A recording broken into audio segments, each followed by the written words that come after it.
Evangelio de nuestro Señor Jesucristo según San Juan. Gloria a ti, Señor.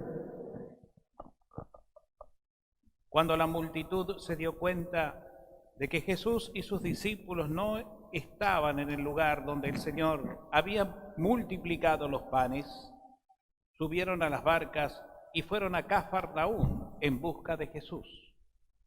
Al encontrarlo en la orilla, le preguntaron: Maestro, ¿cuándo llegaste?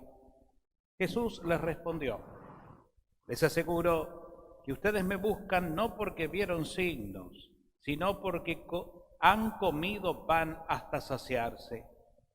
Trabajen no por el alimento perecedero, sino por el que permanece hasta la vida eterna, el que les dará el Hijo del Hombre, porque es Él a quien Dios, el Padre, marcó con su sello.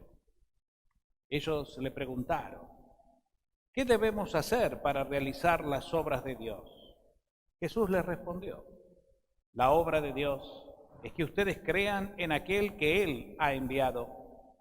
Y volvieron a preguntarle: ¿qué signos haces para que veamos y creamos en ti? ¿Qué obras realizas? Nuestros padres comieron el maná en el desierto, como dice la Escritura, les dio de comer el pan bajado del cielo. Jesús respondió: Les aseguro que no es Moisés el que les dio el pan del cielo. Mi Padre les da el verdadero pan del cielo, porque el pan de Dios es el que desciende del cielo y da vida al mundo. Ellos le dijeron: Señor, danos siempre de ese pan. Jesús les respondió: Yo soy el pan de vida. El que viene a mí jamás tendrá hambre, y el que cree en mí jamás tendrá sed. Palabra del Señor. Gloria a ti, Señor Jesús. Tomamos asiento. Bueno, muy queridos hermanos, como estamos celebrando este año el ciclo B, ustedes saben, para recordar nada más digo esto y para que podamos tener un orden así litúrgico, ustedes saben que el año litúrgico, que tiene distintos momentos o distintos ciclos o tiempos, también está marcado en los domingos por 3 ciclos que nos permiten leer en 3 años consecutivos los 3 primeros evangelios llamados evangelios sinópticos, ¿no? Cuando cae ciclo A, se lee el evangelio de Mateo, el primero. Ciclo B, como es este año, el evangelio de Marcos. Y cuando es ciclo C, el evangelio de Lucas. El evangelio de Juan, que es el cuarto evangelio y que no forma parte de los evangelios sinópticos, es un evangelio que se va presentando en distintas ocasiones, porque es un evangelio distinto, más teológico, tiene otra profundidad, si quieren, otra forma de ser escrito con un vocabulario distinto a los 3 primeros, ¿no? Este año estamos leyendo, como estamos en el ciclo B, el evangelio de Marcos. Pero a partir de la semana pasada, se cortó el relato de Marcos para dar lugar, y lo vamos a escuchar durante un par de domingos más, a Juan, el cuarto evangelio, ¿no? ¿Por qué? Y como les digo, porque veníamos escuchando a Jesús y veníamos viéndolo en la multiplicación de los panes, en esa actitud de Jesús con los discípulos, que se compadece al ver a la multitud ajena, sin pastor, desorientada. Y Jesús en esa compasión les enseñó. Y cuando llegó la tarde, les dijo a los discípulos: no los dejemos ir solos porque van a desfallecer de hambre, démosle nosotros de comer, como poniéndolo a prueba a los discípulos, ¿verdad? Y los discípulos, claro, reaccionaron y le dijeron: Señor, ni con 30 monedas de plata podríamos dar de comer a esta multitud. Jesús le dice: no importa, hagámoslo sentar. Y ahí aparece el evangelio de Juan, que como les dije comenzamos a leer. ¿Por qué? Porque a partir de la multiplicación de los panes, Jesús va a aprovechar ese momento, esa experiencia que dejó asombrado a tantos, especialmente a sus propios discípulos, para desarrollar lo que conocemos como el discurso del pan de vida. Juan, que escribió el Evangelio muchos años después de la resurrección y ascensión de Jesús al cielo, toma de la experiencia de la comunidad en la cual él vivía, Juan y sus discípulos que escribieron con él el Evangelio, y lo aplica a Jesús para reforzar la fe y el conocimiento de esa comunidad, sabiendo que lo importante no es solamente las cosas materiales y terrenales, sino lo importante y fundamental es buscar las cosas de Dios, las cosas que vienen del reino, que nos unen a Dios y que nos unen como hermanos en una comunión que el mismo Cristo ha comenzado de una manera eterna a través de su pasión, muerte y resurrección. Por eso el discurso del pan de vida que venimos oyendo estos días es fundamental, porque justamente el evangelista desarrolla toda la importancia que tiene para nosotros vital estar en comunión con Dios. Más importante inclusive que comer y que alimentarnos cotidianamente. Si nosotros necesitamos el alimento cotidiano, el alimento material para que nuestro cuerpo esté saludable y vigoroso, cuánto más nuestra vida en Dios, nuestra alma, nuestro ser verdadero, nuestra identidad más profunda, necesita del alimento divino, del alimento celestial, que ha tenido como una prefiguración, obviamente, en el Antiguo Testamento, especialmente en el libro del Éxodo, cuando escuchábamos que el pueblo de Israel, que estaba ya liberado de la esclavitud de Egipto y estaba en plena peregrinación por el desierto hacia la tierra prometida, siente hambre y se sienten así, ¿no? Débiles. Y la primera actitud, como suele suceder, no es la de recordar que Dios está con ellos porque Dios mismo ha manifestado su poder en la liberación, sino más bien una actitud de reproche. Y van a Moisés y les dicen, ¿para qué nos hiciste salir? ¿No? Allá teníamos comida, acá nos estamos muriendo de hambre, en este desierto inhóspito. Dios escucha la súplica, Dios escucha el clamor y el reclamo, y le dice a Moisés, mirá, yo les voy a dar de comer. Y es ahí donde hace llover el maná. Ese maná que era como una especie de pan granulado que caía del cielo y una bandada de codornices que les sirvió a los israelitas para alimentarse, obviamente, y seguir la marcha, pero fundamentalmente que quiso ser también un signo para aquellas primeras comunidades del Antiguo Testamento, de que Dios está asistiéndonos, porque Dios no deja de ser providente. El problema es cuando nos olvidamos de ese poder providente y amoroso de Dios con nosotros, y ahí entra el reproche, ahí entra la desesperación, ahí entra el vacío, y la gran crisis del desierto, es decir, de sentirnos en aridez. El desierto representa esa aridez interior que a veces como hombres solemos tener. Aquí Dios nos pide y Dios nos llama a confiar, a confiar. Él nos alimenta, es decir, Él nos da la vida. Alimento, en terminología bíblica, podríamos entenderlo como sinónimo de esto, de vida. Y un poco es cierto, porque el alimento no está simplemente como un hecho cultural donde necesitamos comer, sino necesitamos alimento fundamentalmente porque necesitamos tener vida. Eso nos da vida. Y por eso Jesús va a hablar del verdadero alimento, convirtiéndose Él o presentándose Él como el pan de vida, ¿no? Por eso en el Salmo decíamos, el Señor les dio el alimento de cómo alimenta un trigo celestial, ¿no? Ese trigo celestial, ese maná que les permitió seguir adelante. En la segunda lectura, volvemos a escuchar la carta de San Pablo a los Efesios, ¿no? Donde Pablo recomienda una y otra vez creer en Jesucristo y revestirnos del hombre nuevo. Cristo vive en nosotros. Desde el momento en que escuchamos la palabra de Dios, desde el momento en que creímos en la palabra de Dios y fuimos consagrados por el bautismo, ya no nos pertenecemos, nuestra vida le pertenece a Dios en Cristo. Por eso, como decimos siempre, y un poco recurriendo también a San Pablo, el cristiano, el bautizado, no se pertenece, no soy yo, es Cristo quien vive en mí. Para mí la vida es Cristo. Y esta es una gran noticia.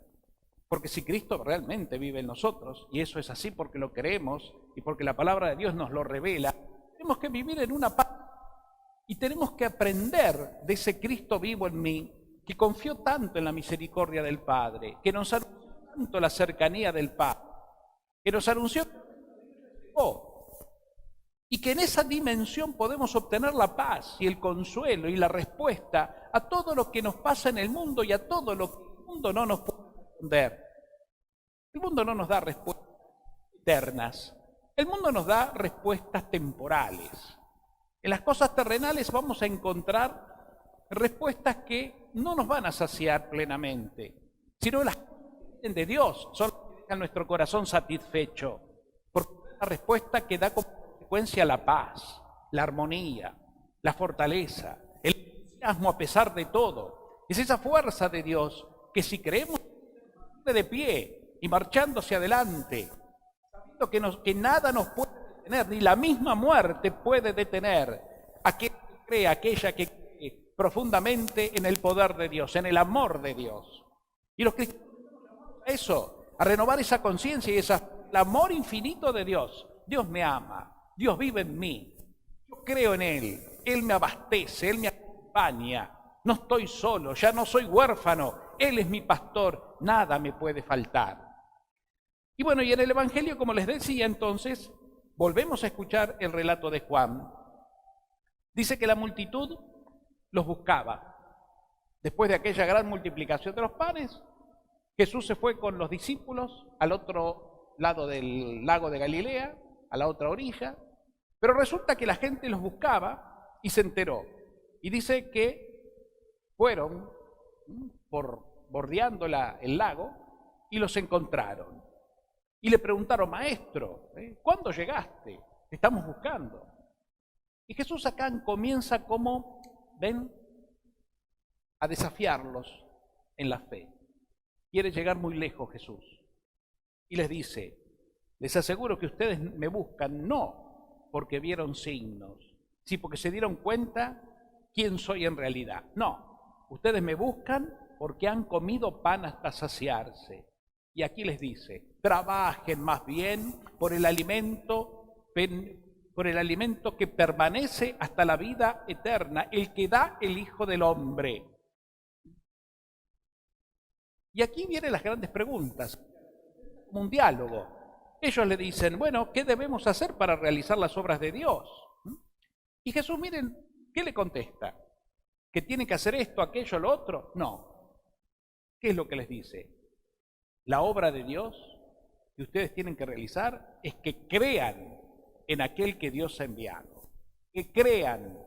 Pide fe, Dios pide fe. No pide otra cosa, pide fe. Que creamos en Él, que creamos en su obra, que creamos en su acción liberadora y sanadora por nosotros. Eso es lo que pide el Señor. Y continúa dándose el diálogo, ¿no? ¿Cómo? Ven signos. ¿Qué sería para signos? Signos para el Evangelio de Juan. Milagros. Buscan a Jesús como un mano santa, por así decirlo. Buscan a Jesús como un mago, un poderoso que tiene poderes extraordinarios, como multiplicó los panes, como expulsó un demonio, como sanó un enfermo. Bueno, lo ven así, lo ven por lo que hace. Y le piden que haga, que siga haciendo. Señor, a ver qué signos haces, mostranos, porque tenemos que creer a partir de lo que haces. Y Jesús les dice, ven, se dan cuenta que no entienden nada, se dan cuenta que están en otra sintonía. Yo no voy a hacer ningún signo. Ustedes tienen que creer en mí, porque la fe en mí es la que va a dar como consecuencia los signos que ustedes necesitan para vivir felices. Pero primero tienen que creer en mí. Y ese es un tema que hoy se transporta a nuestros días, que no queda allá en la época de Jesús, en su Cafarnaún, donde predicó tanto hace más de 2000 años. Es una realidad que hoy todavía sigue vigente. ¿Cuántas veces la gente busca a Dios por necesidades externas? Que son importantes, claro, pero lo busca ahí y se queda en eso. Salud, trabajo, dinero, solución de problemas, esto, lo otro y lo otro. Pero no buscamos al verdadero Dios, no nos quedamos con Dios, no vamos al encuentro personal y profundo con Él. Lo otro se va a dar como por añadidura. Y si no se da, le vamos a encontrar sentido a ese dolor que a veces nos toca pasar. Porque vivir la vida en Dios es experimentar en la fe un encuentro, una dimensión que realmente nos configura como seres sobrenaturales, que lo que nos pueda después acontecer o pasar terrenalmente no dejan de ser más que acontecimientos, que Dios se va a encargar de eso.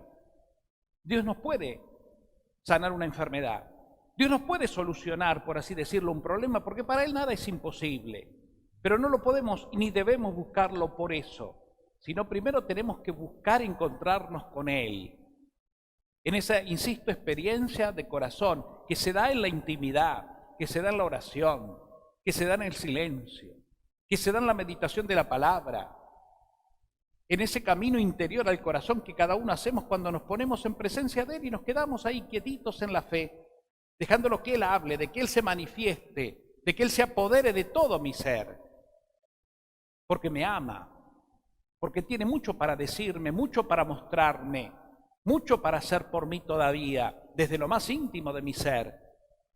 Esa es la experiencia, para lo cual hace falta fe, hace falta creer, porque creer me predispone a encontrarme con Él. Si no, la vida, como ya sabemos, es absorbida por el mundo y vamos tras lo que el mundo nos ofrece, dejando de lado, sin darnos cuenta, la verdad, ¿no? Jesús hoy nos habla y comienza a hablar, como les dije, y lo vamos a seguir escuchando en estos domingos, de este pan que es el mismo. ¿Ven? Jesús se da como Él mismo como alimento. Por eso los judíos no lo van a entender así tan simplemente, porque para la mentalidad de un judío inclusive, también para la nuestra en alguna forma, pero que un judío escuche que alguien te dice que para tener vida tenés que comerme a mí, comer mi carne y beber mi sangre, es una locura. Lo que lleva como consecuencia a decir, este tipo está re loco, vamos a otro lado, déjenlo solo porque este hombre está desquiciado, mirá lo que está diciendo. Quiere que nos convirtamos en caníbales. ¿Dónde está? ¿De dónde salió? Es un escándalo. Pero Jesús va más allá. No se trata de comerlo a Él como caníbales, sino fundamentalmente de penetrar en una comunión con Él de amor, de lo que estamos hablando recién. Y se convertirá después en ¿qué? En Eucaristía, es decir, en acción de gracias. Que se convertirá en ¿qué? En comunión, como una unión de amor. Por eso Jesús se quedó como pan, en ese símbolo que es presencia viva y real también.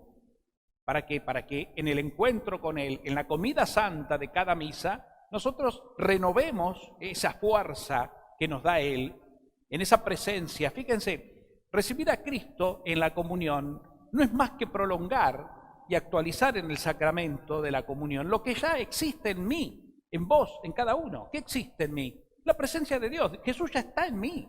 El día del bautismo, Jesús me transformó por su Espíritu Santo en la vida nueva de los hijos de Dios.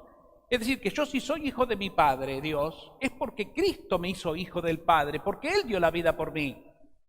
Él me llenó de la vida divina y me ungió con su Espíritu para que yo sea otro Cristo testigo del amor de Dios ante los demás. Entonces, cuando yo comulgo, lo que hago es tomar conciencia de lo que realmente soy, mi identidad verdadera, que la llevo a plenitud en el encuentro sagrado de la comunión y que a su vez me ilumina la conciencia para saber que todo hermano, todo hombre, toda mujer que conmigo comulga es mi hermano. Estamos todos en la misma verdad, estamos todos sumergidos en la misma realidad.